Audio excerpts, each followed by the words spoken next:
I beat you both. I wrote this poem at 10:30 this morning. I had people like working on a toilet in our house. We're gonna have it done until like 10:30 this morning. I'm like, all right, I'm doing this. And you were reflecting with creativity? No, I was not. And John hasn't even heard this one. This is called Exempt from the Draft. This is my closest thing for. I'm trying to get the gratitude. I'm not in a military family. My father, because of the size of the family he raised, was always exempt from the draft. But when the Gulf War started, I heard my friends saying they wanted to sign up to fight. And I was nervous that they'd go, that they'd be taken away from me. I know when you're young, you've got something to prove, and combat shows off your machismo. But everyone, because they're young, thinks they're invincible. And you're not. So lucky me, all stayed here, and I didn't have to worry about all my chicks leaving their flock before their time. But you came from a military family, Army, Navy, the Marines. And I hear stories of your father stationed in Europe, and I hear you tell stories of flying at night to other countries, ready to fight. And maybe I'm the one who likes to keep the ones I love too close to me.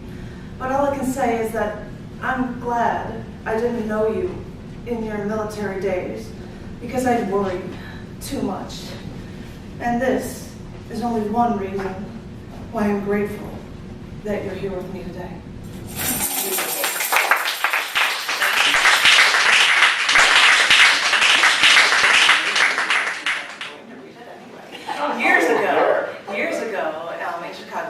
Who was an open mic, loved Emily Dickinson, and she wrote a poem.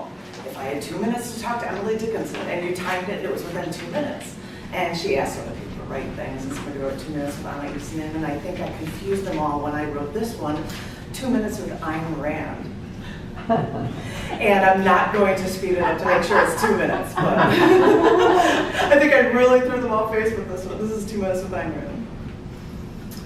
I don't believe in things that aren't proven, that we have no evidence of, but sometimes I still think about what I would do if I had 2 minutes to talk to you. When someone asked me what I'd say, I said I'd rather hear you speak. I'm sure the words you would impart onto me would mean infinitely more than what I could say to you. And if I could talk to you, I wouldn't know what to say.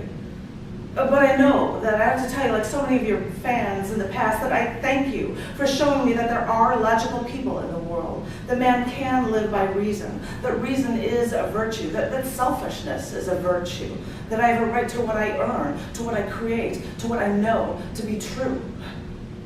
I would have still been searching blindly for philosophical answers to the meaning of life if you never told me that I am worth something, that I am my own end.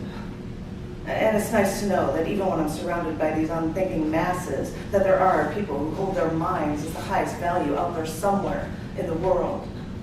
And the fact that they exist helps me through my days. But you knew that. You wrote about these heroes over the years. And how could you manage to write gripping 1,000-page novels about heroes a rational mind can't help but love? And did you really find that hero in real life?